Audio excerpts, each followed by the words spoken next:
several weeks, we have heard some very important stories. We've heard of the story about Nicodemus, who recognized that the coming of us to see something new about the nature of God and who we are. And today we hear the story about Lazarus, where Jesus is willing to sacrifice his friend and himself. And he does this so that the people might believe in the presence of God among them. What these stories have in common is that they invite us to look into the beyond of that which is physical to that which is spiritual. They also ask the question of where is God in our lives? Today, as we hear stories or even experience shortages of toilet paper and other household goods, we too may ask the question, where is God in our lives? And where is God in our brothers and sisters in all of this? Where and who are we in this?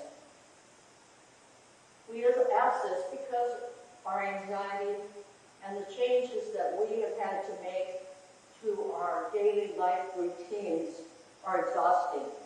We have grown weary, and our lives have been totally disrupted by the COVID-19. Everywhere we turn, whether it be the television, the radio, or even our own private social media accounts, we are inundated with information about the virus. We have been focusing on our own physicality by frequent hand washing and social distancing. And yes, dare I say, even the hoarding of goods. The last several days as I walked to my mailbox, I felt like I was living in a ghost town. I saw no one. There were no cars driving by. The quiet was deafening, and it was eerie. I felt there like I was living in the who were taken from their homeland in exile by the Babylonians. Now the Israelites, in Ezekiel's time, were experiencing a feeling of being cut off. They felt physically and spiritually isolated, a feeling like many of us might be experiencing today in the valley of COVID-19. But beloved, I want you to remember that Ezekiel's prophecy is important for us because God does promise that he will return to the people, that he is in the people. He is that living water that flows through us and in us.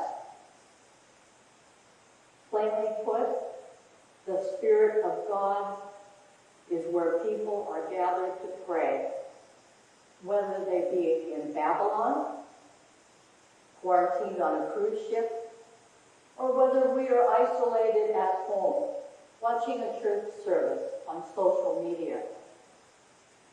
Believing this is what reduces our anxiety, our fear, our selfishness, and brings us hope and peace.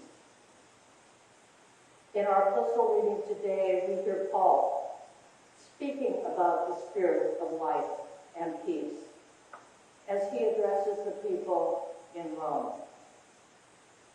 He says, "You are in the Spirit, since the Spirit dwells in you.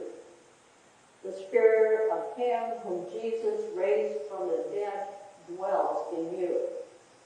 And Christ, who was raised from the dead, will give life to your mortal body."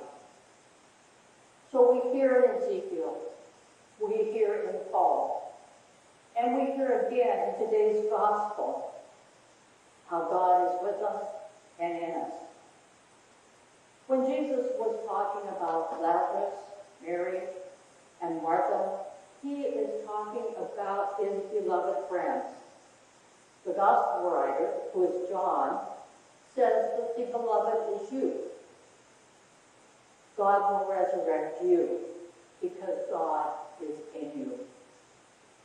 You, like Nicodemus, the blind man, the woman at the well, are all invited to see in a new way, to be born a new way.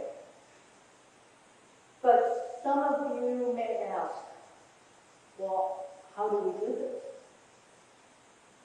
How do we reflect God's glory in the world in all that we do? I think part of that answer can be found in a recent pastoral letter that I read from the rector of Trinity Everett, Rachel Tabor Hamilton.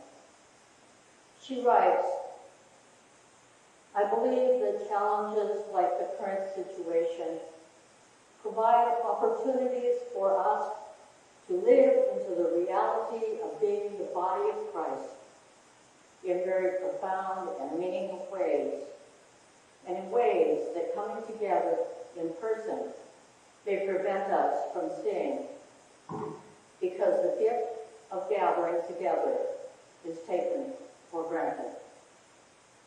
We can miss socially isolated, and this includes you.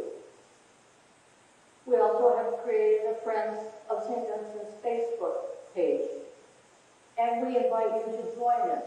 And if you are willing, to share your feelings and your experiences with us. I think another part of how we reflect God's glory in the world can be found in Bishop Jake Ormsby's recent blog, where he challenges us to be committed to loving our neighbor. He says that we should do all in our power to protect our neighbors. We are all in this together. And as Bishop Michael Curry said in a recent sermon at the National Cathedral, we will all fight through this together in love. The fight requires both prayer and action. In the gospel from today, we have action. The action of a community which must first roll away the stone, unbind him and let him go. Actions guided by their love of friends and neighbors instead of mere self-preservation. We are called to follow the example of responding with compassion, rolling away the stone of selfishness, and respond to human need and suffering. During these tumultuous times, it's important that action looks like recognizing and accepting salvation. Let me leave you with an excerpt from Jake Ormsby's blog, which I believe sums up what we've heard in our readings over the last several weeks, where Nicodemus understands what it means to become a new creation. The woman at the well sees that living water that flows through us and in us.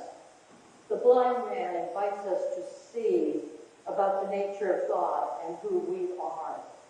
And the story of Lazarus, where Jesus is willing to sacrifice his friend and himself so that people might believe in the presence of God among. Bishop Ormsby says this: our situation challenges us to find ways in which to comfort the suffering while also protecting others from the contagion that we might carry. But the core of the Christian response, it seems to me, is to remember that we are all in this together.